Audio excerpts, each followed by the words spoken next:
Hello everybody, I am C S Shishika Agrawal and आज की class में हम लोग पढ़ने वाले हैं इंडियन कॉन्ट्रैक्ट एक्ट। आज की क्लास हमारा लेक्चर 3 है। जिन लोगों ने लेक्चर 1 लेक्चर 2 नहीं देखा है कृपया जाकर के यूट्यूब से बैकअप देख लें।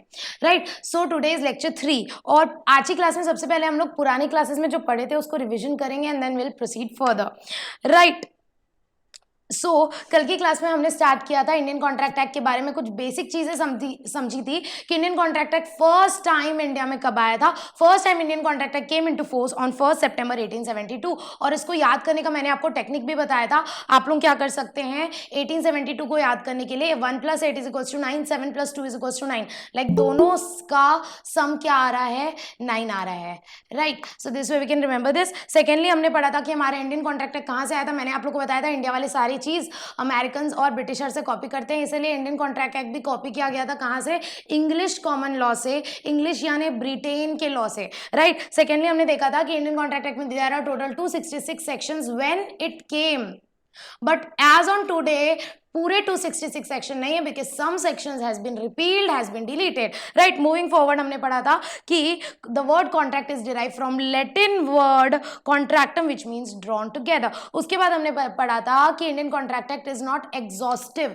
नॉट एग्जॉस्टिव का मतलब है कि कॉन्ट्रैक्ट्स को रेगुलेट करने के लिए इंडियन कॉन्ट्रैक्ट एक्ट एक लौता लॉ नहीं है। और भी बहुत सारे कॉन्ट्रैक्ट्स से रिलेटेड लॉ होते हैं जो स्पेसिफिक एक्ट्स होते हैं जो किसी भी चीज को गवर्न करते हैं। इंडियन कॉन्ट्रैक्ट एक्ट अपने आप में एक कंप्लीट एक्ट नहीं है। ऐसा नहीं है कि अगर आप पार्टनरशिप का कॉन्ट्रैक्ट कर रहे हो तो सिर्फ आपके ऊपर इंडियन कॉन्ट्रैक्ट एक्ट एप्लीकेबल होगा। इंडियन कॉन्ट्रैक्ट एक्ट तो एप्लीकेबल होगा लेकिन वो तो सिर्फ जनरल प्रोविजंस बताता है, साथ ही साथ पार्टनरशिप को लेकर जो स्पेसिफिक एक्ट है जैसे पार्टनरशिप एक्ट वो भी एप्लीकेबल होगा। सो हमने पढ़ा था कि Indian contract act just provide general rules, it is not a complete act. ऐसा नहीं है कि हर जगह सिर्फ इंडियन कॉन्ट्रैक्ट एक्ट अप्लाई होगा और कोई सा दूसरा एक्ट अप्लाई नहीं होगा। That means Indian contract act is not exhaustive. उसके अलावा मैं आप लोगों को 2 एडिशनल बात आज की क्लास में बताना चाहती हूँ। First thing is applicability. Indian contract act कहाँ कहाँ कौन कौन से स्टेट में एप्लीकेबल है, तो सेक्शन 1 जो कि एप्लीकेबिलिटी का है वो बताता है कि Indian contract act is applicable to whole of India. आपको पता है 2019 से पहले यहां हुआ करता था whole of India except Jammu and Kashmir. क्यों? क्योंकि इंडिया के सारे जो कॉमन लॉ हैं वो पहले जम्मू एंड कश्मीर में एप्लीकेबल नहीं होते थे क्योंकि 370 लागू था, बट क्योंकि 2019 में आर्टिकल 370 हटा दिया गया था और उस वजह से अब बाकी सारे लॉज जो है companies laws, Indian contract Act, every other law it is applicable to whole of India including Jammu and Kashmir, including Jammu and Kashmir. So what is the applicability, what is the extent of applicability of Indian Contract Act? Indian Contract Act is applicable to whole of India including Jammu and Kashmir. पहले के time पे Jammu and Kashmir में applicable नहीं होता था लेकिन अब 370 article 370 हटने के बाद अब जम्मू एंड कश्मीर में भी एप्लीकेबल होता है। चलिए आगे बढ़ते हैं। एक छोटा सा पॉइंट है जो मैं आप लोगों को बताना चाहती हूँ। Tisha please mute yourself. Okay, so एक छोटी सी बात मैं आप लोगों को बताना चाहती हूँ कि इंडियन कॉन्ट्रैक्ट एक्ट एक प्रोस्पेक्टिव एक्ट है जिसका प्रोस्पेक्टिव इफेक्ट होता है, रेट्रोस्पेक्टिव इफेक्ट नहीं होता है। क्यों मैडम, क्यों? क्योंकि कहने की बात यह है कि इंडियन कॉन्ट्रैक्ट एक्ट जब आया, मान के चलो 1 सितंबर 1872 को आया, तो अब वो 1 सितंबर 1872 के बाद वाले जितने लॉज हैं उनको रेगुलेट करेगा। पुराने जितने कॉन्ट्रैक्ट्स हो गए हैं वो तो हो गए। रेट्रोस्पेक्टिव इफेक्ट नहीं होगा, मतलब हम पीछे नहीं जाएंगे, पास्ट में नहीं जाएंगे। पुराने कॉन्ट्रैक्ट्स जो हो चुके हैं उनमें एप्लीकेबल नहीं होगा। अब जो लॉ आया है उसके बाद जो नए कॉन्ट्रैक्ट्स होंगे उन्हीं में एप्लीकेबल होगा इंडियन कॉन्ट्रैक्ट एक्ट। यानी कहने की बात यह है कि जब से ये कानून आया, जब से इंडियन कॉन्ट्रैक्ट एक्ट आया, तो अब आगे से फर्दर फ्यूचर में प्रोस्पेक्टिव जितने भी कॉन्ट्रैक्ट्स होंगे उनमें ये लॉ एप्लीकेबल होंगे। पुराने कॉन्ट्रैक्ट्स जो हो चुके हैं, पुराने पास में जो कॉन्ट्रैक्ट्स हो चुके हैं, रेट्रोस्पेक्टिव इफेक्ट नहीं होगा एक्ट का, यानी कि पुराने कॉन्ट्रैक्ट्स पे ये एक्ट एप्लीकेबल नहीं होगा। मतलब इंडियन कॉन्ट्रैक्ट एक्ट का हमेशा प्रोस्पेक्टिव इफेक्ट होता है, रेट्रोस्पेक्टिव इफेक्ट नहीं होता है। मतलब मान के चलो अगर आज की डेट में कोई इंडियन कॉन्ट्रैक्ट एक्ट में कोई चेंजेस भी आते हैं तो वो चेंजेस अब आज से फ्यूचर में जो कॉन्ट्रैक्ट्स होंगे उनमें लागू होंगे, पहले जो कॉन्ट्रैक्ट्स हो चुके हैं उनमें लागू नहीं करेंगे। समझ में आई बात? तो ये बात आपको एमसीक्यू में आ सकती है कि Indian contract act is what, option में दे देगा prospective, retrospective, both of the above, none of the above. तो आपका आंसर होना चाहिए prospective, it is not retrospective. Okay, चलिए उसके बाद हमने देखे थे parts of Indian contract Act. तो बेसिकली 2 पार्ट्स हैं। पार्ट 1 में कुछ जनरल प्रोविजंस दिए हुए relating to law, relating to contracts and relating to breach of contract which consist of section number 1 to section number 75. और उसके बाद हमने देखा था 76 से 123 तक तो हट गया था, उसका एक अलग से सेल्स ऑफ गुड्स एक्ट आ गया। फिर हमने देखा 124 से लेकर 238 तक इंडेमनिटी, गारंटी, बेलमेंट, प्लेज और एजेंसी की बात करता है, जिसको हम लोग डिटेल में बाद में पढ़ेंगे। अभी इसमें दिमाग मत लगाना क्या होता है क्या नहीं, डिटेल में बाद में आराम से पढ़ेंगे, ठीक है। उसके बाद था 239 से 266 विच इज रिपील्ड, जो हट गया है, और अलग से एक पार्टनरशिप एक्ट आ गया 1932। आगे बढ़ते हैं। मैंने आप लोगों को जो एग्जांपल बताया था उसमें मैंने आप लोगों को समझाया था proposal, acceptance, promise, consideration, agreement, enforceability और कॉन्ट्रैक्ट का मतलब, जिसमें मैंने आप लोगों को बोला था प्रपोजल क्या होता है, जब एक बंदा दूसरे बंदे को ऑफर देता है। जैसे शाहरुख भाई ने बोला था सल्लू भाई को कि क्या तुम मेरी मन्नत, मेरा बंगला 200 करोड़ में खरीदोगे, मतलब शाहरुख भाई ने ऑफर दिया, और जैसे ही सल्लू भाई ने बोल दिया हाँ मैं खरीदूंगा, उसने एक्सेप्टेंस दे दिया। और हमने पढ़ा था कि ऑफर जैसे ही एक्सेप्ट हो जाता है तो वो बन जाता है प्रॉमिस, और जिस प्रॉमिस में कंसिडरेशन भी इन्वॉल्व रहता है, कंसिडरेशन यानी कि समथिंग इन रिटर्न, दोनों पार्टी को कुछ ना कुछ मिल रहा है। सल्लू भाई को बंगला मिल रहा है मन्नत, और शाहरुख भाई को 200 करोड़ रुपए मिल रहा है। सो कंसिडरेशन इन्वॉल्व है, तो ऐसा प्रॉमिस जिसमें कंसिडरेशन भी रहता है वो बन जाता है एग्रीमेंट, और अगर एग्रीमेंट में एनफोर्सिबिलिटी भी होती है तो वो बन जाता है कॉन्ट्रैक्ट। सो अग्रीमेंट और कॉन्ट्रैक्ट एक ही चीज नहीं होते हैं, अग्रीमेंट और कॉन्ट्रैक्ट अलग अलग चीजें होती हैं, ठीक है। इसमें हम लोग ने एग्जाम्पल में समझा था कि सिद्धि ने सिद्धि के भाई को प्रॉमिस किया कि साइकिल दिलाऊंगी, फिर उसने नहीं दिलाई, तो यहाँ कोई लीगल इंटेंशन नहीं था, यहाँ कोई लीगल रिलेशन क्रिएट नहीं हुआ था, इसीलिए ये कॉन्ट्रैक्ट एनफोर्सेबल नहीं है। एनफोर्सेबल नहीं है मतलब आप उसके अगेंस्ट कोर्ट में जाके केस नहीं कर सकते, आप उसको कोर्ट में केस करके ये नहीं बोल सकते तू अपना कॉन्ट्रैक्ट पूरा कर, तो that means that is not enforceable. और ऐसे कॉन्ट्रैक्ट्स को हम क्या बोलते हैं मैम, ऐसे कॉन्ट्रैक्ट्स को हम बोलते हैं, सॉरी ऐसे अग्रीमेंट को हम बोलते हैं सोशल एंड डोमेस्टिक अग्रीमेंट, ठीक है। कुछ हिस्से डोमेस्टिक अग्रीमेंट, जी हाँ डोमेस्टिक अग्रीमेंट। तो हमने देखा था अग्रीमेंट दो तरह के होते हैं, कुछ ऐसे होते हैं जो एनफोर्सेबल नहीं होते हैं, और कुछ ऐसे होते हैं जो एनफोर्सेबल है। जो एनफोर्सेबल नहीं होते हैं उसके एग्जाम्पल है जैसे सोशल और डोमेस्टिक, और जो एनफोर्सेबल होते हैं उसके एग्जाम्पल हैं क्या मैम, उसके एग्जाम्पल है कि जिसमें आपका लीगल रिलेशन क्रिएट करने का इंटेंशन होता है, जैसे वो दिव्या वाला एग्जाम्पल, उसने अमेजन से लैपटॉप ऑर्डर कर दिया, ये एनफोर्सेबल है, मतलब अगर अमेजन लैपटॉप डिलीवर नहीं करता है तो आप अमेजन के अगेंस्ट कोर्ट में केस कर सकते हैं। और ऐसे अग्रीमेंट्स जो एनफोर्सेबल होते हैं उन्हें हम बोलते हैं वैलिड कॉन्ट्रैक्ट। और इससे हमने एक बहुत इंपॉर्टेंट टर्म सीखा था कल कि all contracts are agreement but all agreements are not contract. ये एमसीक्यू पॉइंट ऑफ व्यू के लिए बहुत इंपॉर्टेंट है। क्यों? क्योंकि एग्रीमेंट एक बहुत ही वाइडर टर्म है, agreement is a wider term. Agreement में बहुत सारी चीजें आ जाती हैं, एग्रीमेंट में कॉन्ट्रैक्ट्स भी आ जाते हैं, सोशल डोमेस्टिक एग्रीमेंट्स भी आ जाते हैं। तो agreement is a wider term but contract is a narrower term, ये भी आपके एमसीक्यू में आ सकता है। सो यहां पर मैंने एक छोटी सी बात लिखी हुई है मैम कि agreement is wider than contract, right.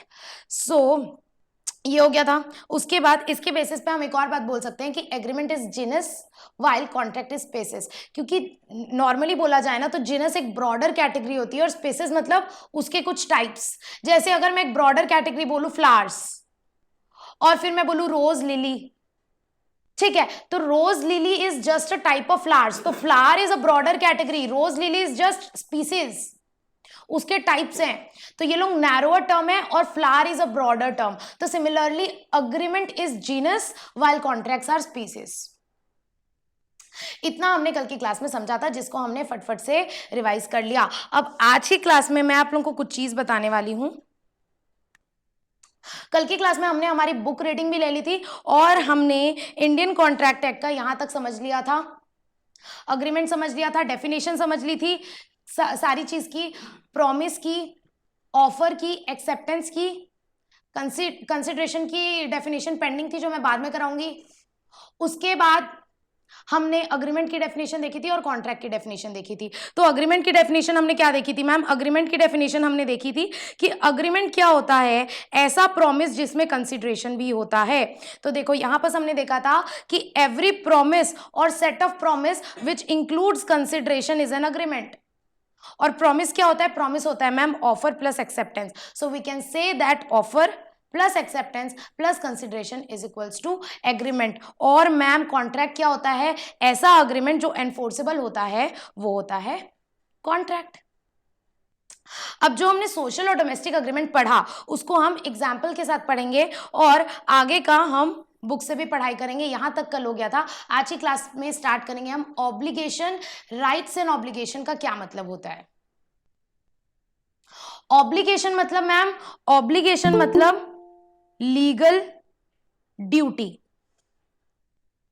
Obligation मतलब लीगल ड्यूटी, मतलब आप वो काम करने के लिए लॉ आपको बाइंड कर देगा। जैसे हमारे एग्जाम्पल में शाहरुख भाई ने बोला था कि मैं अपना बंगला तेरे को 200 करोड़ में बेचूंगा। सल्लू भाई ने बोला ठीक है, मेरे को तू बंगला दे देना, मैं तेरे को 200 करोड़ रुपए दे दूंगा। दोनों के बीच में क्या हो गया? कॉन्ट्रैक्ट। अब ये लीगली बाइंडिंग हो गया, मतलब दोनों के ऊपर ऑब्लिगेशन आ गया कि अब शाहरुख भाई को बंगला देना ही पड़ेगा और सल्लू भाई को 200 करोड़ देने ही पड़ेंगे। तो आपको ऑब्लिगेशन मतलब अब वो कॉन्ट्रैक्ट की वजह से आपकी क्या लीगल ड्यूटी बनती है, that is your obligation. Shahrukh भाई का ऑब्लिगेशन है, उसको 200 करोड़ मिल गए, अब उसका ऑब्लिगेशन है कि उसको बंगला देना ही पड़ेगा। वो ऐसा नहीं कर सकता कि 200 करोड़ रुपए रख लिया, बंगला नहीं दे रहा है। और सल्लू भाई का क्या ऑब्लिगेशन है? सल्लू भाई का ऑब्लिगेशन है कि उसको बंगला तो मिल गया, बदले में उसको पैसे देने पड़ेंगे। तो जो उसको 200 करोड़ देने हैं वो उसका ऑब्लिगेशन है, वो उसका लीगल ड्यूटी है। तो ये लीगल ड्यूटी कहां से अराइज होती है? जो आप लोग कॉन्ट्रैक्ट करते हो उस कॉन्ट्रैक्ट से उत्पन्न होती है आपकी राइट्स और आपकी ऑब्लिगेशन। ठीक है, तो ऑब्लिगेशन मतलब जो आपकी लीगल ड्यूटी रहती है, जो आप करने के लिए मजबूर हो जाते हो, जो आपने वादा किया वो आपको निभाना पड़ता है, वो आपका हो जाता है ऑब्लिगेशन। सो यही है मैम ऑब्लिगेशन का मतलब। बहुत ही आसान से लैंग्वेज में यहाँ पर लिखा हुआ है, एक बार रीड ले लेते हैं। What do you mean by obligation ma'am? An obligation is a legal duty to do or abstain from doing. To do or abstain from doing. अब मैम टू डू मतलब कुछ करने का obligation, to abstain from doing मतलब कुछ ना करने का ऑब्लिगेशन। ना करने का ऑब्लिगेशन जैसे हमने एग्जांपल में देखा था, जैसे मान के चलो फॉर एग्जांपल सल्लू भाई ने ऐश्वर्या राय को बोला कि तुम किसी और से शादी नहीं करोगी, और तुम किसी और से शादी नहीं करोगी तो फिर मैं तुमको 2 करोड़ रुपए दूंगा। तो यहाँ पर क्या हो रहा है? वो कुछ ना करने के लिए बोल रहा है। वैसे शादी ना करने के लिए कोई बोल नहीं सकता, लेकिन it is just an example कि आप कुछ करने से सामने वाले को मना कर रहे हो, विच मीन्स फोरबेरेंस कह लो या फिर उसे कह लो एब्सटेन फ्रॉम डूइंग। बात एक ही है। एब्सटेन फ्रॉम डूइंग मतलब आप कुछ करने से मना कर रहे हो और बदले में उसके लिए आप कुछ कंसिडरेशन पे कर रहे हो। तो ऑब्लिगेशन दो तरह का हो सकता है, या तो कुछ करने का या तो कुछ ना करने का। What one has promised to do और abstain from doing, वही चीज है जो आपने प्रॉमिस किया है कि आप करोगे तो वो आपका ऑब्लिगेशन बन जाएगा, और अगर कोई चीज आपने प्रॉमिस की है कि मैं ये नहीं करूंगा तो वो आपका ऑब्लिगेशन बन जाएगा। ठीक है, आगे A contractual obligation arises from bargain between the parties to the agreement who are called promisor and promisee। इसका मतलब वही है कि जब आप बार्गेन करते हो, मतलब जब आप कॉन्ट्रैक्ट में एंटर करते हो, कौन? प्रॉमिसर और प्रॉमिसी। प्रॉमिसर कौन होता है? हम पहले ही देख चुके हैं हमारे एग्जाम्पल में। शाहरुख भाई ने ऑफर दिया तो शाहरुख भाई इज प्रॉमिसर और ऑफरर। प्रॉमिसर और ऑफरर का मतलब एक ही होता है। और ऑफर किसको मिला? ऑफर मिला मैडम सल्लू भाई को, तो सल्लू भाई हो गए ऑफरी और प्रॉमिसी। तो यहां जब दोनों के बीच में कॉन्ट्रैक्ट होता है तो उस कॉन्ट्रैक्ट से उत्पन्न होता है उन लोगों का ऑब्लिगेशन, उन लोगों की लीगल ड्यूटी। आगे बढ़ते हैं। सेक्शन 2 भी says that when a person to whom proposal is made signifies his assent the proposal is said to be accepted and a proposal when accepted become promise. Promise की definition दी हुई है madam, जिसको हम लोग कल भी पढ़ चुके हैं, ये रिपीटेड है, इसको आप लोग काट सकते हैं। ऊपर भी लिखा हुआ है प्रॉमिस की डेफिनेशन, तो यहां से लेके यहां तक आप लोग काट सकते हैं। जो लिखा है कि प्रॉमिस क्या होता है हमें भी पता है मैम, एक ऑफर जब एक्सेप्ट हो जाता है तो वो बन जाता है प्रॉमिस। उसी बात को यहां दोबारा लिखा हुआ है। आगे, in a broad sense therefore a contract is the exchange of promises between two or more person resulting in an obligation to do or abstain from doing a particular act where such obligation is recognized by law। उसी चीज को घुमा फिरा के लिख दिया है कि एक कॉन्ट्रैक्ट से उत्पन्न होता है लीगल ड्यूटी, लीगल ऑब्लिगेशन, कुछ करने का या कुछ ना करने का। अब यहां पर आप लोग को एक बात लिखी हुई है राइट्स एंड ऑब्लिगेशन की, कि एक कॉन्ट्रैक्ट में जब कोई ऑब्लिगेशन उत्पन्न होता है तो उसके साथ साथ उत्पन्न होता है राइट्स। मतलब जब भी किसी एक्ट में, जब भी किसी कॉन्ट्रैक्ट में आपको कोई राइट्स मिलता है तो उसके साथ कुछ ना कुछ ऑब्लिगेशन भी मिलेगा। Rights and obligations go hand in hand, which means we can say that they are correlative, rights and obligations are correlative। अब इसको हमारे जो सल्लू भाई और शाहरुख भाई वाला एग्जाम्पल था, उसमें हम समझते हैं कि शाहरुख भाई को क्या देना था, यहां पर है, आ जाते हैं। शाहरुख भाई को क्या देना था, बंगला देना था। तो ये उनका ऑब्लिगेशन है, मतलब जो आपको करना रहता है परफॉर्म, वो आपका ऑब्लिगेशन है। तो यहां शाहरुख भाई का ऑब्लिगेशन है बंगला देना, और उनका राइट क्या है, उनका राइट है पैसा लेना। जो वो दे रहे हैं, जो वो कर रहे हैं दूसरे पार्टी के लिए, वो उनका ऑब्लिगेशन है, और जो उनको फायदा हो रहा है वो उनका राइट है। तो यहां शाहरुख भाई का ऑब्लिगेशन हो गया बंगला देना, और उनका राइट हो गया पैसा लेना। सिमिलरली सल्लू भाई का ऑब्लिगेशन और राइट क्या है, सल्लू भाई का ऑब्लिगेशन है पैसा देना, और राइट हो जाएगा बंगला लेना। तो इससे आपको यह समझ में आया मैम कि सल्लू भाई का जो ऑब्लिगेशन है पैसा देना, वो शाहरुख भाई का राइट है। यानी कि जो ऑफरर का ऑब्लिगेशन होता है वो ऑफरी का राइट होता है, और जो ऑफरी का ऑब्लिगेशन होता है वो ऑफरर का राइट होता है। इतनी बात समझ में आई। चलो इसको एक बार रीड ले लेते हैं कि what is meant by rights and obligation. So where a parties मतलब offerer and offeree, where the parties have make a binding contract, they have created rights and obligations between themselves। जब भी कोई contract करता है तो दोनों parties के बीच में कुछ राइट्स अराइज होते हैं, कुछ ऑब्लिगेशंस अराइज होते हैं, and the contractual rights and obligations are correlative मतलब एक दूसरे से जुड़े हुए हैं। अगर कभी राइट आएगा तो ऑब्लिगेशन भी आएगा ही उसके साथ में चिपक करके, फेविकोल का जोड़ है, छुटाए नहीं छूटेगा। आगे एक एग्जाम्पल दिया हुआ है यहां पर कि A agrees with B to sell his car for 10 lakh. A ने बोला बी को, ए ने बोला कि मैं तेरे को अपनी कार दूंगा और बदले में तू मेरे को क्या देना, 10 लाख रुपए। इतना समझ में आया। यहां पर ए और बी के बीच में अग्रीमेंट हुआ, ए ने बोला कि मैं तेरे को अपनी कार दूंगा, बदले में तू मेरे को 10 लाख देना। अब इस एग्जाम्पल में राइट्स एंड ऑब्लिगेशन क्या है मैम, देखो यहां बोल रहा है A is under obligation to deliver car, B has right to receive car. जो ए का ऑब्लिगेशन है, ए का ऑब्लिगेशन क्या हो जाएगा, कार देना, और कार लेना बी का राइट हो जाएगा। तो जो ए का ऑब्लिगेशन है वो बी का राइट है। सिमिलरली बी का ऑब्लिगेशन क्या हो जाएगा, बी का ऑब्लिगेशन हो जाएगा 10 लाख रुपए देना, और वो 10 लाख रुपए किसको मिलेंगे, ए को मिलेंगे। तो वही 10 लाख रुपए क्या हो जाएंगे, ए का राइट हो जाएगा। तो ये जो 10 लाख रुपए है ये बी के लिए ऑब्लिगेशन है और ए के लिए राइट है। उसी बात को यहां लिखा हुआ है कि B is under obligation to pay 10,000 and A is has a right to receive 10,000। I guess rights and obligations आप लोगों को क्रिस्टल क्लियर हो गया है। Rights and obligations are correlative, they go hand in hand, या hand in hand. यहां जो को रिलेटिव लिखा है इसको हाईलाइट कर लेना, दे आर को रिलेटिव। आगे बढ़ते हैं, यहां पर आपको लिखा है कि अग्रीमेंट्स, कौन कौन से अग्रीमेंट्स ऐसे होते हैं जो कॉन्ट्रैक्ट नहीं होते हैं, जिसको हम ऑलरेडी पढ़ चुके हैं, social agreements and domestic agreements. Social और डोमेस्टिक अग्रीमेंट्स ऐसे होते हैं जिनमें एनफोर्सिबिलिटी नहीं होती है, जो कॉन्ट्रैक्ट्स नहीं होते हैं। क्यों, क्योंकि वहां पर कोई लीगल इंटेंशन नहीं होता है, लीगल रिलेशन क्रिएट करने का इंटेंशन नहीं होता है। सोशल का एग्जाम्पल मैंने बता चुका था कि बाप बेटे को प्रॉमिस कर रहा है कि अगर तू अच्छा मार्क्स लेके आएगा तो मैं तेरे को लैपटॉप दिलाऊंगा, और फिर पापा ने नहीं दिलाया, तो आप पापा के अगेंस्ट केस नहीं कर सकते कोर्ट में कि पापा ने मेरे को प्रॉमिस किया था दिलाएंगे और अब मैं 95% ले आया फिर भी मेरे को नहीं दिला रहे।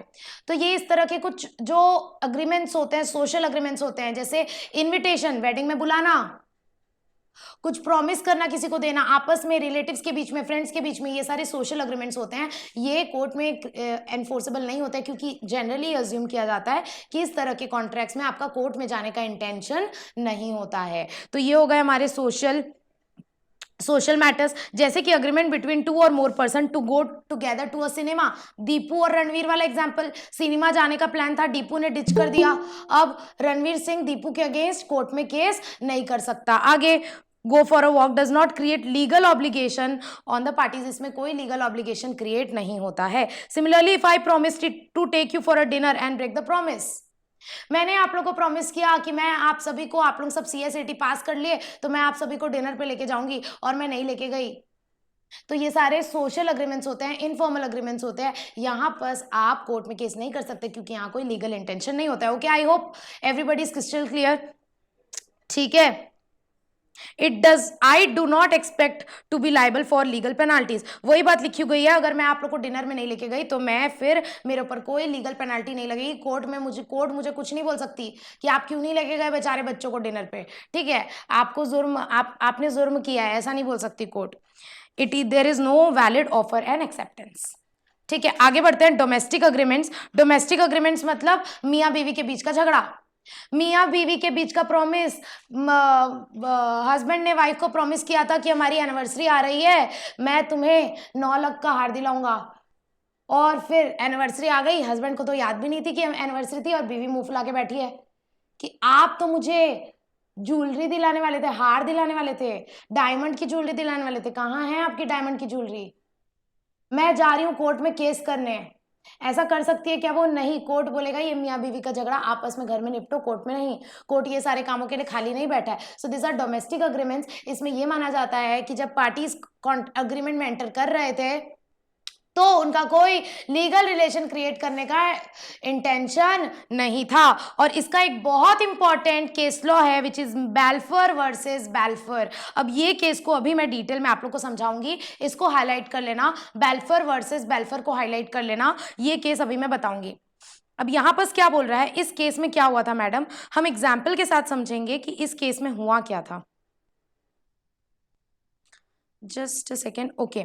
अभी हम समझने वाले हैं हमारा next case which is Balfour versus Balfour. अब देखो, जब भी कोई केस होता है ना, कोर्ट में जो केस होता है ना, तो जो बंदा केस करता है उसका नाम पहले आता है, फिर बीच में ऐसे वर्सेस लिखाता है, और जिसके अगेंस्ट केस होता है ना उसका नाम आता है। तो यहाँ मैम एक ही बंदा अपने ही अगेंस्ट केस किया था? नहीं, यहाँ वाइफ ने हस्बैंड के अगेंस्ट केस किया था, इसीलिए इस केस का नाम है Balfour versus Balfour, which means Mrs Balfour, mister Balfour versus Mrs Balfour. तो एक पति पत्नी थे, इस केस में क्या हुआ था, बहुत ही इंटरेस्टिंग केस है, ध्यान से सुनना मेरे प्यारे बच्चों, बहुत ही इंटरेस्टिंग केस है। एक हस्बैंड था जिसका नाम था मिस्टर बैल्फर, और एक ये लंबे बालों वाली प्यारी सी इसकी बीवी थी जिसका नाम था मिसेस बैल्फर। ये लोग रहते थे सिलोन में। सिलोन श्रीलंका का पुराने जमाने का नाम है, तो सिलोन श्रीलंका का ही नाम है पुराना। तो ये लोग श्रीलंका में रहते थे, और ये लोग मस्त, ये लोग ने सोचा गर्मी छुट्टी आ रही है, क्यों ना हम घूमने चले, और ये लोग हॉलीडे मनाने कहाँ पहुंच गए थे? इंग्लैंड। ये लोग इंग्लैंड में हॉलीडे मनाने चले गए थे, और क्या हुआ कि हॉलीडे मनाते मनाते मिसेस बेल्फर एकदम बीमार पड़ गई, एकदम क्रिटिकल कंडीशन में आ गई, जिसके वजह से मिसेस बेल्फर को इंग्लैंड से छोड़ के जाना अलाउड नहीं था, उनको इंग्लैंड में रुकना पड़ा। लेकिन मिस्टर बेल्फर का तो काम धंधा रुक गया था, तो मिस्टर बेल्फर को तो वापस जाना पड़ा। अब इससे क्या हुआ, मिसेस बेल्फर को इंग्लैंड में रुकना पड़ गया, और मिस्टर बेल्फर को वापस सिलोन जाना पड़ा। तो बीवी ने बोला कि पतिदेव जी, हम तो कमाते नहीं है, हमारा घर खर्चा कैसे निकलेगा, कुछ खर्चा भेजेगा आप हमें।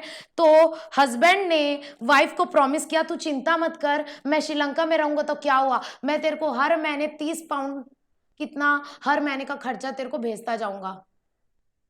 इतना प्रॉमिस हुआ किसके बीच में? हस्बैंड वाइफ के बीच में। अब क्या हुआ, थोड़े टाइम के बीच में आपको पता है क्या होता है, हस्बैंड वाइफ के बीच में क्या होता है? झगड़े।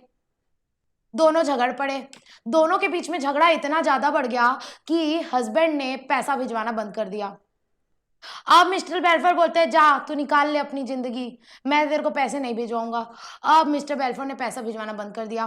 तो मिसेस बेल्फोर ने क्या किया, मिसेस बेल्फोर पहुंच गई कोर्ट, और मिसेस बेल्फोर ने कोर्ट में केस कर दिया, और ये बोला कि मेरे और मेरे हस्बैंड के बीच में कॉन्ट्रैक्ट हुआ था कि वो मुझे हर महीने का खर्चा भिजवाएंगे, कुछ पैसे भिजवाएंगे 30 पाउंड, और अब वो नहीं भिजवा रहे हैं, मतलब उन्होंने जो वादा किया वो नहीं निभा रहे हैं। यहाँ उन्होंने कॉन्ट्रैक्ट तोड़ दिया। कोर्ट को बोला कि आप इनको बोलो कि मुझे पैसे भिजवाएं।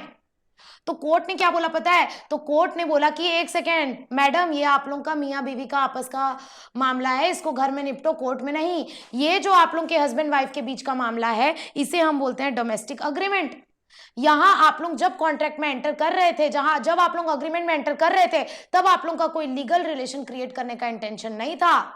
So this is not a contract, and because this is not a contract, this agreement is not enforceable in the court of law. This is not enforceable in the court of law. तो इस case में कौन जीता? इस case में जीत हुई mister बेल्फर की। Court ने मिस्टर बेल्फर का साथ दिया, क्या बोला कि हम नहीं जानते, ये आपका आपस का मामला है, आप लोग आपस में निपटो। कोर्ट ने कुछ भी ऑर्डर नहीं दिया इसमें, एक प्रकार से मिस्टर बेल्फर के फेवर में ऑर्डर दिया। ठीक है, सो यहां पर इससे यह सिद्ध होता है कि इससे ये सिद्ध होता है कि जो हस्बैंड वाइफ के आपस का मैटर होता है, जो सोशल अग्रीमेंट्स होते हैं, फैमिलीज के बीच में अग्रीमेंट्स होते हैं, सोशल एंड डोमेस्टिक अग्रीमेंट्स होते हैं, they are never enforceable in the court of law. उस केस में आप कभी भी कोर्ट में नहीं जा सकते, and that is why they are never contract. I hope this case law is crystal clear. Balfour versus Balfour वाला आपको एग्जाम में आ सकता है कि बता दो डोमेस्टिक अग्रीमेंट से डील करने वाला कौन सा केस है, और 4 केस ऑप्शन में दे देंगे। Balfour versus Balfour, Mohini Bibi versus Dharmodas Ghosh, A B, 4 option दे देगा तो आपको टिक करना रहेगा इसका आंसर कौन सा है, बेल्फोर वर्सेस बेल्फोर। इस केस को तो जिंदगी में मत भूलना, कॉन्ट्रैक्ट एक्ट का सबसे इंपॉर्टेंट केस रहा। I hope everybody is crystal clear. चलिए आगे बढ़ते हैं। अब यहाँ पर वही बात लिखी हुई है कि इस केस से आप लोग कुछ चीजें डिराइव कर सकते हैं। क्या कि to constitute a contract the parties must intend to create legal relationship. Obviously intention होना चाहिए लीगल रिलेशनशिप क्रिएट करने का, वरना वो वैलिड कॉन्ट्रैक्ट नहीं होगा।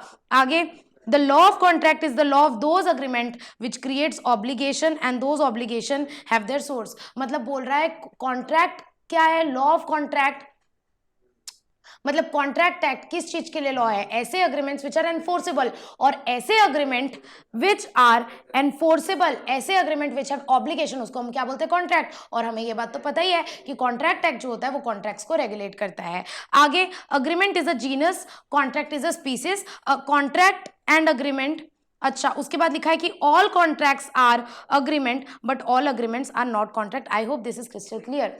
चलिए आगे बढ़ते हैं। अब आज की क्लास में हम लोग स्टार्ट करने वाले हैं हमारा section 10 which is essentials of a valid contract. अब मैं आपको एक बात बता दूं मैम, हमने एक चीज पढ़ी थी, क्या पढ़ी थी, कि ऐसा अग्रीमेंट जो एनफोर्सेबल होता है वो होता है contract, which means agreement plus enforceability is equals to contract. हमने पढ़े थे कि ऐसे अग्रीमेंट जो एनफोर्सेबल होते हैं वो कॉन्ट्रैक्ट होते हैं। अब मैम ये कैसे पता चलेगा कि कोई कॉन्ट्रैक्ट एनफोर्सेबल है कि नहीं, कोई कॉन्ट्रैक्ट कोर्ट में एनफोर्सेबल है कि नहीं, कैसे पता चलेगा एनफोर्सेबिलिटी? तो इसके कुछ कंडीशंस दिए हुए हैं, there are certain essential conditions, कि अगर ये सारे एसेंशियल कंडीशंस फुलफिल होंगे तो ही हम उस अग्रीमेंट को एनफोर्सेबल मानेंगे और तो ही उसको कॉन्ट्रैक्ट मानेंगे। मतलब एक कॉन्ट्रैक्ट बनने के लिए, एक वैलिड कॉन्ट्रैक्ट, वैलिड मतलब सही, एक वैलिड और एनफोर्सेबल कॉन्ट्रैक्ट बनने के लिए कुछ एसेंशियल चीजें होनी चाहिए। जैसे एक अच्छी चाय बनने के लिए आपको क्या क्या चाहिए, चाय पत्ती, चीनी, दूध, सारी चीजें चाहिए। वैसे ही एक वैलिड कॉन्ट्रैक्ट बनाने के लिए आपको ये सारे एसेंशियल कंडीशन चाहिए। कौन सारे एसेंशियल कंडीशन? ये एसेंशियल कंडीशन दिए हुए हैं सेक्शन 10 में। अब एक एक करके देखते हैं ये सारे एसेंशियल कंडीशन क्या क्या हैं। सबसे पहले क्या होना चाहिए मैम कॉन्ट्रैक्ट होने के लिए? सबसे पहला thing is offer and acceptance. आपको पता है कि अगर ऑफर नहीं होगा और एक्सेप्टेंस नहीं होगा तो अग्रीमेंट ही नहीं बनेगा। तो कॉन्ट्रैक्ट का स्टार्टिंग पॉइंट होता है offer and acceptance. The starting point of a contract is offer. तो सबसे पहले ऑफर होगा, फिर उसका एक्सेप्टेंस होगा, तभी वो प्रॉमिस बनेगा और तभी आगे जाके वो अग्रीमेंट बनेगा। तो बिना ऑफर और एक्सेप्टेंस के कॉन्ट्रैक्ट नहीं बन सकता। सो पहला हमारा एसेंशियल एलिमेंट है ऑफर होना जरूरी है और एक्सेप्टेंस होना जरूरी है। मतलब शाहरुख भाई ने ऑफर दिया कि मेरा बंगला खरीदेगा क्या, और सल्लू भाई ने हाँ बोल दिया, तो ये ऑफर और ये एक्सेप्टेंस होना जरूरी है, बिना इसके कॉन्ट्रैक्ट हो ही नहीं सकता। और इससे आपको 2 बात समझ में आती है मैम कि देयर मस्ट बी 2 पार्टीज, क्योंकि एक लौता बंदा अपने आप से कॉन्ट्रैक्ट नहीं कर सकता, और दूसरा there must be consensus ad idem. Consensus ad idem मतलब मीटिंग ऑफ माइंड्स। हम लोग के बीच में clear cut terms and conditions होनी चाहिए कि हमें क्या बेचना है, कितने में बेचना है, कब बेचना है। There should be proper understanding between the buyer and seller, between the promiser and promisee, which means consensus ad idem। और एक और एडिशनल बात मैं आपको बताना चाहती हूँ कि ये जो टर्म है consensus ad idem, ये कौन सी भाषा में लिखा हुआ है? इंग्लिश तो नहीं है ये। तो this term is a Latin term. ये भी आपके एमसीक्यू में पूछ सकता है। ये जो कंसेंसस एड आइडम है, this is a Latin term, it means meeting of minds. आगे बढ़ते हैं। Second point, there must be intention to create legal relationship. इसको तो मैंने बहुत अच्छे से समझा दिया है। अभी बेल्फर वर्सेस बेल्फर वाले केस लॉ के साथ यही वाला पॉइंट हमने समझा कि उस तरह के सोशल और डोमेस्टिक अग्रीमेंट में कोई इंटेंशन नहीं होता है लीगल रिलेशन क्रिएट करने का, इसीलिए वो लोग वैलिड कॉन्ट्रैक्ट्स नहीं होते हैं। तो एक वैलिड कॉन्ट्रैक्ट होने के लिए क्या जरूरी है? Intention to create legal relationship. मतलब जब हम कॉन्ट्रैक्ट में एंटर कर रहे हैं तब हमारा ये इंटेंशन होना चाहिए कि अगर सामने वाली पार्टी ने अपना वादा नहीं निभाया तो हम कोर्ट में चल जाएंगे। Third is lawful consideration. What do you mean bye consideration? Consideration मतलब समथिंग इन रिटर्न, जो भी आपको बदले में मिल रहा है। तो अब आपको एक लॉफुल कंसिडरेशन एक एग्जाम्पल के साथ समझाती हूं। आप सभी ने फिर हेरा फेरी देखी होगी, फिर हेरा फेरी देखी होगी। किसने किसने देखी है? किसने? सिद्धि ने देखी है, अंजलि ने देखी है, ओके। यस मैम, देखिए। देखी है।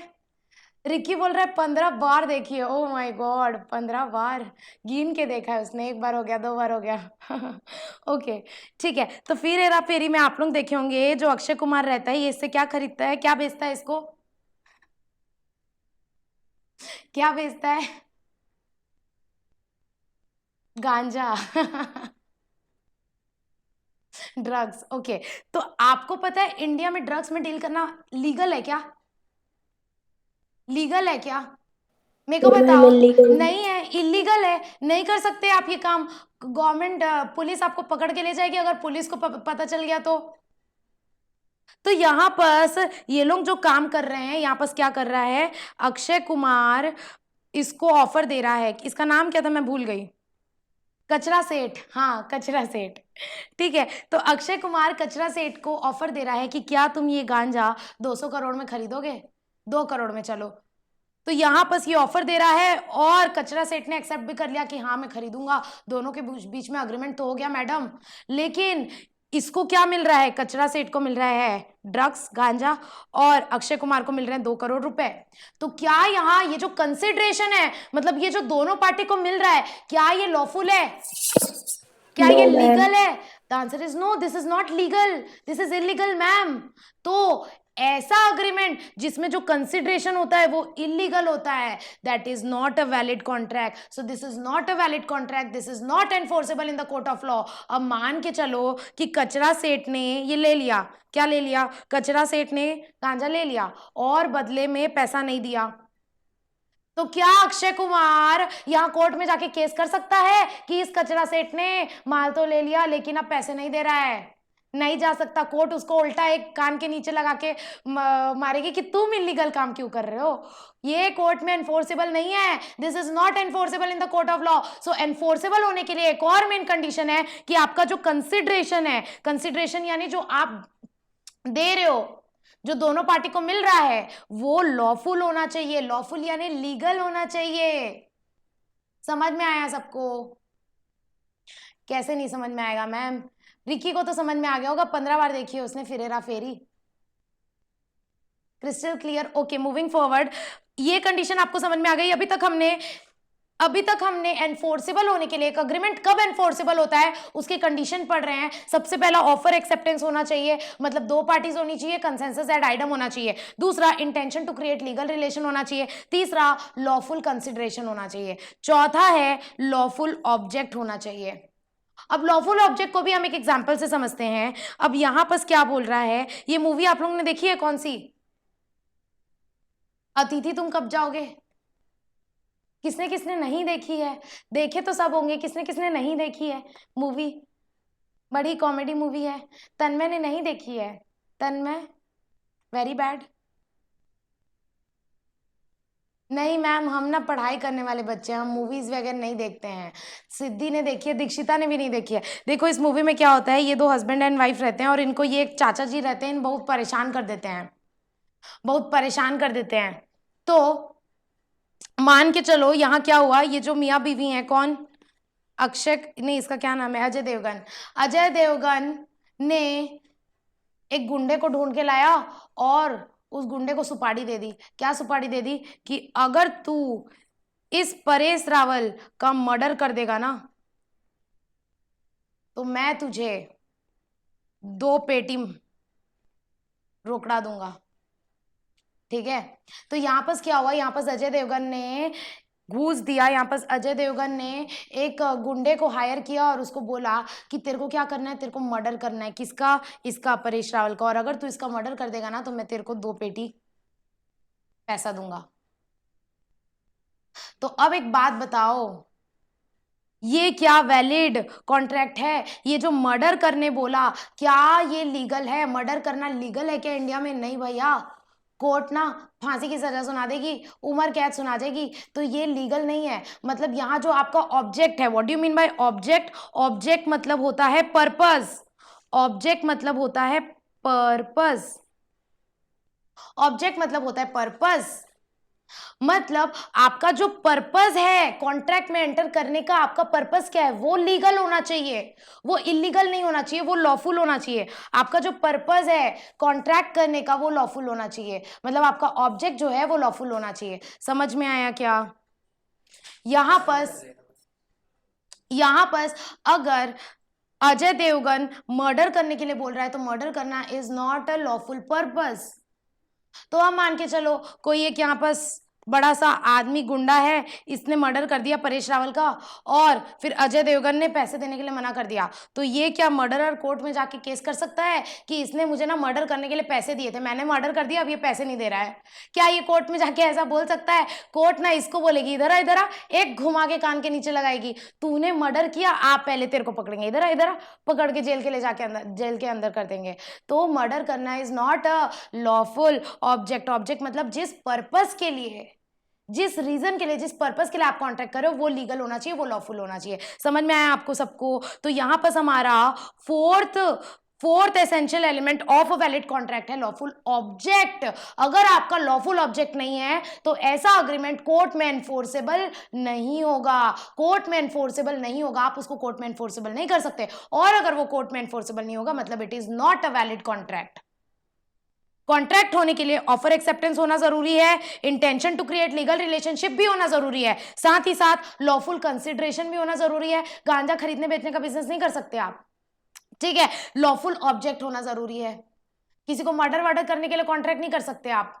आगे कंपीटेंट टू कॉन्ट्रैक्ट होना चाहिए। कंपीटेंट टू कॉन्ट्रैक्ट मतलब parties should be competent to contract. अब कंपीटेंट टू कॉन्ट्रैक्ट मतलब आपको मैं एक एग्जांपल देके बताती हूँ। कंपीटेंट टू कॉन्ट्रैक्ट मतलब क्या होगा? पार्टीज, यहां पर मैं बोलना चाह रही हूं कि parties must be capable to contract. Competent मतलब केपेबल टू कॉन्ट्रैक्ट, मतलब वो लोग कॉन्ट्रैक्ट करने के लायक होने चाहिए, उन लोगों को इतनी समझ होनी चाहिए कि वो लोग कॉन्ट्रैक्ट में एंटर कर पाए। अब एक बात बताओ, कोई एक 10 साल का छोटा सा बच्चा है और वो एक 8 साल की छोटी सी बच्ची को बोलता है क्या तुम मेरे से शादी करोगी? ऑफर दे दिया उसने, और लड़की ने बोल दिया हाँ मैं तुमसे शादी करूंगी, बचपन का प्यार। तो इसने ऑफर दे दिया क्या तुम मेरे से शादी करोगी, और इसने, लड़की ने बोल दिया कि हाँ मैं तुमसे शादी करूंगी। क्या दोनों के बीच में वैलिड कॉन्ट्रैक्ट हो गया क्या? क्या दोनों के बीच में वैलिड कॉन्ट्रैक्ट हो गया क्या? नहीं मैडम नहीं, बच्चों की लोग लीगल एज ही नहीं हुई है इनकी तो शादी करने की, इन लोगों को कोई समझ थोड़ी है शादी की, अभी तो ये लोग नासमझ हैं, अभी तो ये लोग बच्चे हैं, ठीक है? बाल विवाह ठीक है। तो द थिंग इज दैट हम ये मानते हैं कि अगर कोई बच्चा 18 साल से छोटा है, ठीक है, लेस देन 18 ईयर्स, तो उसको इतनी समझ नहीं होती है कि कॉन्ट्रैक्ट क्या होता है, कैसे एंटर करते हैं। इसीलिए एक 18 साल से छोटा बच्चा, जिसको हम बोलते हैं माइनर, कॉन्ट्रैक्ट नहीं कर सकता। मतलब एक माइनर के पास इतनी ताकत ही नहीं है कि वो कॉन्ट्रैक्ट में एंटर कर पाए। मतलब यहां जो वो निब्बा और निब्बी का अग्रीमेंट हुआ था क्या शादी करने का 10 साल की उम्र में, क्या वो अग्रीमेंट वैलिड कॉन्ट्रैक्ट है? The answer is no. क्यों? क्योंकि अभी उन लोगों के पास इतनी समझ ही नहीं है, तो एक माइनर कभी भी वैलिड कॉन्ट्रैक्ट में एंटर नहीं कर सकता। अ minor is not capable of contracting. मतलब वैलिड कॉन्ट्रैक्ट होने के लिए आप क्या होने चाहिए? आप 18 अबव होने चाहिए। आप अगर 18 साल से ऊपर हैं, आप सभी आई गेस 18 अबव होंगे यहाँ, कोई है 18 साल से छोटा यहाँ माइनर? नहीं बताएंगे, होंगे भी तो सब 18 अब होंगे आई गेस आप लोग सब। चंचलिका इज नॉट 18, चंचलिका इज 17। ओके, चंचलिका हमारी क्लास में सबसे छोटी है। हादिया इज 20। ओके, अंजलि भी छोटी है 18। ओके, ठीक है, कोई बात नहीं। When I was in my foundation I was also below 18। ठीक है, so that is totally okay. So एक वैलिड कॉन्ट्रैक्ट करने के लिए आप लोग 18 अबव होने चाहिए, मतलब आप लोग मेजर होने चाहिए। कहने का मतलब है a minor is not competent to contract. ये हो गया। अब एक और एग्जांपल लेते हैं। एक बंदा है, उसको पागल कुत्ते ने काट लिया। ये एक आदमी है, कौन है? ये एक आदमी है, इसका नाम है डॉक्टर मशहूर गुलाटी। ये है हमारे डॉक्टर मशहूर गुलाटी। डॉक्टर मशहूर गुलाटी रोड में जा रहे थे, चलते चलते रास्ते से जा रहे थे, भेलपूरी खा रहे थे, और अचानक से क्या हुआ? मिर्ची नहीं लगी, अचानक से इनको एक पागल कुत्ते ने आके काट लिया और डॉक्टर मशहूर गुलाटी हो गए पागल। डॉक्टर मशहूर गुलाटी हो गए पागल। अब एक पागल को क्या समझ रहती है? क्या उसको कुछ सोचने समझने की समझ रहती है? The answer is no. तो क्या एक पागल इंसान कॉन्ट्रैक्ट में एंटर कर सकता है? The answer is no. Court क्या बोलेगी? अरे इससे क्या कॉन्ट्रैक्ट कर रहे हो, तो पागल है, इसको तो सही सही गलत की समझ ही नहीं है। तो पागल इंसान को हम लोग क्या बोलते हैं? हम लोग उसको बोलते हैं लूनैटिक या फिर अनसाउंड माइंड। उसको बोलते हैं अनसाउंड माइंड। अनसाउंड माइंड मतलब उसका दिमाग सही से नहीं चलता है, उसका दिमाग साउंड नहीं है। उसका दिमाग साउंड नहीं है मतलब अनसाउंड है, मतलब वो पागल है, मतलब उसका दिमाग सही से नहीं चलता है। आप लोग जो बोलते हो ना किसी को गुस्से में इडियट, इडियट मतलब होता है आधा पागल, लूनैटिक मतलब होता है पूरा पागल।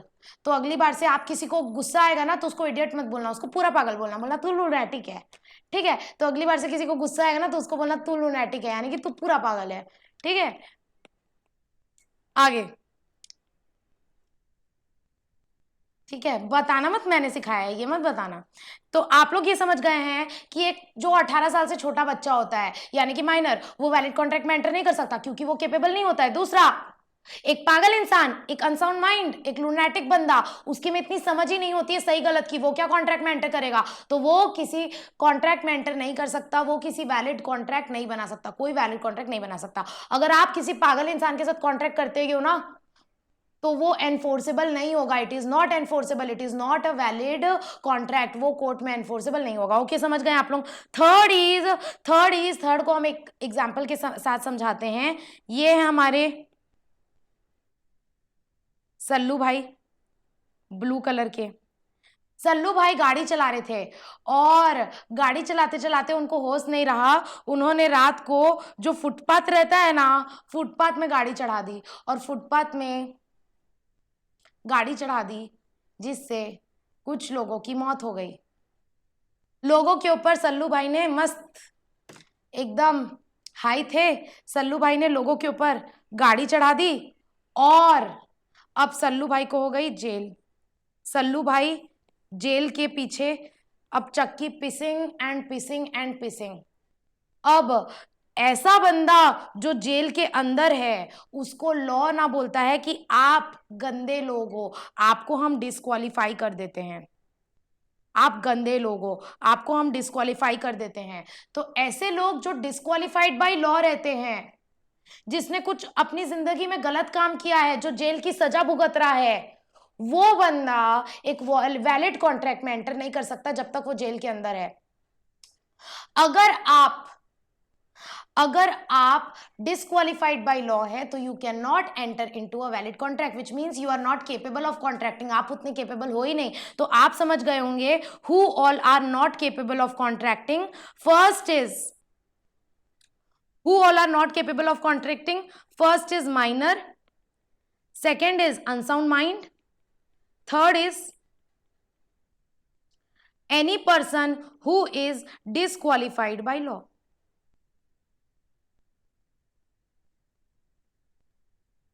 और भी एग्जाम्पल होता है इसका, बाद में मैं और डिटेल में समझाऊंगी। अभी के लिए इतना समझ लो कि आप केपेबल टू कॉन्ट्रैक्ट होने चाहिए। अगर कोई 18 साल का बंदा कोई अग्रीमेंट कर रहा है, कोई 18 साल से छोटा बंदा अग्रीमेंट कर रहा है, तो वो कोई वैलिड कॉन्ट्रैक्ट नहीं होगा। मतलब आपका केपेबल होना बहुत जरूरी है एक वैलिड कॉन्ट्रैक्ट फॉर्म करने के लिए। आई होप आप लोग समझ गए हैं कि वैलिड कॉन्ट्रैक्ट होने के लिए क्या होना जरूरी है। Offer acceptance, intention to create legal relationship, lawful consideration, lawful object, competent to contract. आगे बढ़ते हैं। दोनों पार्टी का फ्री कंसेंट होना चाहिए, फ्री कंसेंट होना चाहिए। अब एक एग्जाम्पल के साथ समझते हैं, एक एग्जाम्पल के साथ समझते हैं। और एग्जाम्पल में क्या हो रहा है, किसी का एग्जाम्पल लेते हैं।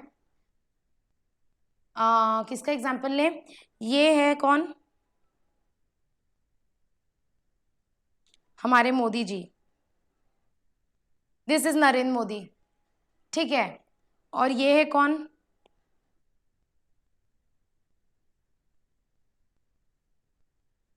ये कौन है, कोई बता सकता है? Ricky, very good, oh my God. ये है हमारी दीदी। कौन दीदी? ये है हमारी ममता दीदी। ठीक है, अब हम ये एग्जाम्पल लेते हैं। इस एग्जाम्पल में ये एक भाई साहब है, कौन है, हमारे मोदी जी। और ये है हमारी ममता दीदी, ठीक है। ये हमारी ममता दीदी हैं। अब क्या हो रहा है, नरेंद्र मोदी ने ममता दीदी को ऑफर दिया। क्या ऑफर दिया? नरेंद्र मोदी ने, हमारे एग्जाम्पल में अब ये नरेंद्र मोदी है, नरेंद्र मोदी ने ममता दीदी को ऑफर दिया। क्या ऑफर दिया? कि क्या तुम बंगाल में अपनी पार्टी छोड़ दो, इस्तीफा दे दो अपने पद से, अपने सीएम के पद से इस्तीफा दे दो। नरेंद्र मोदी ने ऑफर दिया किसको? ममता दीदी को, कि अपने सीएम के पद से इस्तीफा दे दो, अपनी पार्टी छोड़ दो, ठीक है। और ममता दीदी ने बोला हर चीज नहीं, तुम गुंडे हो, दुई गुंडा हिंदुस्तान में कौन? दुई गुंडा, एक मोदी एक योगी। ठीक है, ऐसा कौन बोलता है? ऐसा ममता दीदी बोलती है। तो यहाँ पर क्या हुआ, नरेंद्र मोदी ने ऑफर दिया ममता दीदी को कि आप बंगाल में अपनी सरकार छोड़ दो, बदले में क्या दूंगा मैं आपको? 500 करोड़ रुपए दूंगा। ममता दीदी ने मना कर दिया, लेकिन नरेंद्र मोदी ने बोला, नरेंद्र मोदी ने एक AK-47 निकाली और AK-47 ममता दीदी के माथे पे रख के बोला अब बोलो। और बाजू में 4 गुंडे खड़े कर दिए, 4 गुंडे खड़े कर दिए, AK-47 निकाली और उसके कनपट्टी पे ऐसे गन रखी और फिर ऑफर दिया, ममता दीदी बोलो क्या तुम मेरा ऑफर एक्सेप्ट करती हो? अब ममता दीदी ने डर के मारे, उसके पास तो कोई था नहीं वहां आसपास, पूरे नरेंद्र मोदी के बॉडीगार्ड खड़े थे और AK-47 उसके भेजे पे। तो ममता दीदी ने क्या किया, डर के मारे हाँ बोल दिया कि हाँ ठीक है, मैं तुम्हारा ऑफर एक्सेप्ट करती हूँ, मैं छोड़ दूंगी पद अपना, तुम मेरे को 500 करोड़ रुपए दे देना। अब मेरे को बताओ, क्या यहाँ ऑफर हुआ? हाँ, नरेंद्र मोदी ने ऑफर दिया। क्या ममता दीदी ने एक्सेप्ट किया? हाँ, एक्सेप्ट किया। क्या यहाँ वैलिड कॉन्ट्रैक्ट हो गया? क्या यहाँ वैलिड कॉन्ट्रैक्ट हो गया क्या? The answer is no. क्यों मैडम? क्योंकि ममता दीदी ने जो अपनी कंसेंट दी, ममता दीदी ने जो हाँ बोला, वो अपने वॉलेंट्री हाँ नहीं बोला, वो जोर जबरदस्ती में आके हाँ बोला। मतलब उसमें नरेंद्र मोदी ने उसके साथ गलत किया, उसके साथ कोर्शन किया, उसके कनपट्टी पे गन रख के उसे जबरदस्ती हाँ बुलवाया। ममता दीदी ने अपनी मर्जी से हाँ नहीं बोला, नरेंद्र मोदी ने उसके कनपट्टी पे गन रख के जबरदस्ती हाँ बुलवाया। विच मीन्स ममता दीदी ने हाँ तो बोला, मतलब ममता दीदी ने कंसेंट तो दिया, लेकिन ममता दीदी का कंसेंट जो है वो फ्री नहीं था। फ्री नहीं था मतलब उनके खुद के मर्जी से वो कंसेंट नहीं था, उसने, मोदी ने जोर जबरदस्ती करके वो कंसेंट उसका लिया। विच मीन्स कि ममता दीदी का कंसेंट फ्री नहीं था। तो उसके हमारी दीदी यहाँ पर क्या होगा, कोई अपने पद छोड़ने के लिए लायबल नहीं होगी। ये कोई वैलिड कॉन्ट्रैक्ट नहीं बना, कोर्ट में एनफोर्सेबल नहीं होगा, इस कॉन्ट्रैक्ट का कोई लीगल इफेक्ट नहीं होगा। क्लियर है? Clear everybody? Clear everybody? Okay okay okay. Anjali, Rikki, Tanmay, Chanchalika, everybody is crystal clear. तो यहाँ आपको मोदी और दीदी के एग्जाम्पल से समझ में आया कि एक वैलिड कॉन्ट्रैक्ट होने के लिए फ्री कंसेंट होना जरूरी है। अगर नरेंद्र मोदी कनपट्टी पे गन रख के दीदी को कुछ करने बोलता है और दीदी एकदम डर में आके एक बार के लिए हाँ बोल देती है, तो यहाँ कोई वैलिड कॉन्ट्रैक्ट नहीं हुआ, कोई लीगल ऑब्लिगेशन क्रिएट नहीं हुए। नरेंद्र मोदी कोर्ट में केस नहीं कर सकता कि अब ये अपना पद नहीं छोड़ रही है। ठीक है, आगे। अच्छा, इसका एक और एग्जाम्पल दे देती हूँ। जैसे ये है हमारे कौन, सल्लू भाई। मैम आपको सलमान खान बहुत पसंद है क्या? नहीं, मुझे पसंद नहीं है, लेकिन मुझे उसका एग्जाम्पल लेना अच्छा लगता है। ठीक है, तो यहाँ सल्लू भाई ने किसको, कैटरीना कैफ को ऑफर दिया कि कैटरीना क्या तुम मेरे से शादी करोगी? ठीक है, सल्लू भाई को फाइनली 50-60 साल की उम्र में शादी करने का मन किया, तो उन्होंने फाइनली कैटरीना कैफ को बोला कि कैटरीना कैफ क्या तुम मुझसे शादी करोगी? तो कैटरीना कैफ ने बोला नहीं नहीं, तुमसे कौन शादी करेगा, मैं तो विकी कौशल से शादी करूंगी। तो कैटरीना कैफ ने मना कर दिया, नहीं नहीं मैं तो विकी कौशल से शादी करूंगी, तुमसे थोड़ी शादी करूंगी। तो मना कर दिया। फिर अब सलमान खान ने कौन सी निकाली? सलमान खान ने इस बार निकाली डीपी निकाली, और डीपी उसके कनपट्टे पे रख के बोला हेडशॉट डीपी उसके कनपट्टे पे रख के बोला, बोलो क्या तुम मेरे से शादी करोगी? हाँ, डीपी 28 भूल रही थी मैं। ठीक है, डीपी 28 सलमान खान ने कैटरीना के कनपट्टी पे रख के बोला कि अब बोलो शादी करोगी? और उसको लाल जोड़ा पहन के ले आए मंदिर में और कनपट्टी पे गन रख के फेरे दिलवा दिए। कैटरीना कैफ ने डर के आके हाँ बोल दिया और जबरदस्ती शादी कर ली। तो क्या यहाँ कैटरीना कैफ ने हाँ तो बोला, लेकिन क्या उसने मर्जी से अपने हाँ बोला? The answer is no. अपनी मर्जी से तो उसने हाँ नहीं बोला। तो इस केस में कैटरीना कैफ का जो कंसेंट था वो फ्री नहीं था, मतलब उसकी खुद की मर्जी से नहीं था, वो जोर जबरदस्ती में आके हुआ। और ऐसा अग्रीमेंट जिसमें फ्री कंसेंट नहीं होता है, वो जिसमें फ्री कंसेंट नहीं होता है वो वैलिड कॉन्ट्रैक्ट नहीं होता है। मतलब ये जो शादी हुई ना कैटरीना और सल्लू की, ये वैलिड नहीं है, ये वैलिड नहीं है इन the court of law. Sallu भाई कोर्ट में जाके ये नहीं बोल सकता कि इसने मेरे से शादी की, अब इसको मेरी बीवी बन के रहना पड़ेगा। This marriage is not at all valid. इसका कोई लीगल इफेक्ट नहीं होगा because this is not a valid contract. समझ में आई? ठीक है, सिद्धि पूछ रही है वॉइड है क्या? सिद्धि वॉइड नहीं होगा, इस तरह के अग्रीमेंट ना वॉइडेबल होते हैं। वॉइडेबल क्या होता है मैं आप लोगों को आगे की क्लास में समझाऊंगी, लेकिन हम आज की क्लास यहीं ख़त्म करते हैं। क्यों? क्योंकि हमारा टाइम हो गया है, मेरा समय पर बिल्कुल ध्यान नहीं गया, आई एम रियली सॉरी। ठीक है, तो आज की क्लास यहीं ख़त्म करते हैं। कल की क्लास में थोड़ा हम लोग फास्ट जाएंगे, आज की क्लास में ज़्यादा लोग आए भी नहीं थे, इसलिए हम लोग थोड़ा सा धीरे चले। तो नेक्स्ट क्लास होगी हमारी मंडे को। नेक्स्ट क्लास में हम लोग बहुत सारे इंपॉर्टेंट कंसेप्ट कवर करने वाले हैं, including essentials of valid contract. After that will study types of contract and उसके बाद हम ऑफर, एक्सेप्टेंस, कंसिडरेशन को डिटेल में पढ़ेंगे। ठीक है, आशीष सिंह आज में सो गया था, कोई बात नहीं, कोई दिक्कत की बात नहीं है। तो आज की क्लास में हमने थोड़ा कम पढ़ा, कोई बात नहीं, नेक्स्ट क्लास में मंडे की क्लास में हम लोग उसको रिकवर कर लेंगे और फटफट से आगे पढ़ेंगे। ठीक है, आई होप आप लोग को समझ में आ रहा है। अगर इसके बाद भी किसी को कोई डाउट है तो please do let me know over WhatsApp, I will surely try to clear your doubts. ठीक है, और अगर किसी को बैकअप लेक्चर की लिंक चाहिए होगी तो मैं ग्रुप में भेजती हूँ, लॉजिकल रीजनिंग वाले। कोई लॉजिकल रीजनिंग वाले ग्रुप में नहीं होगा तो मुझे मैसेज कर देना, मैं आपको ऐड कर दूंगी। ठीक है, with this is Ishika Agarwal signing off. Take care, bye bye.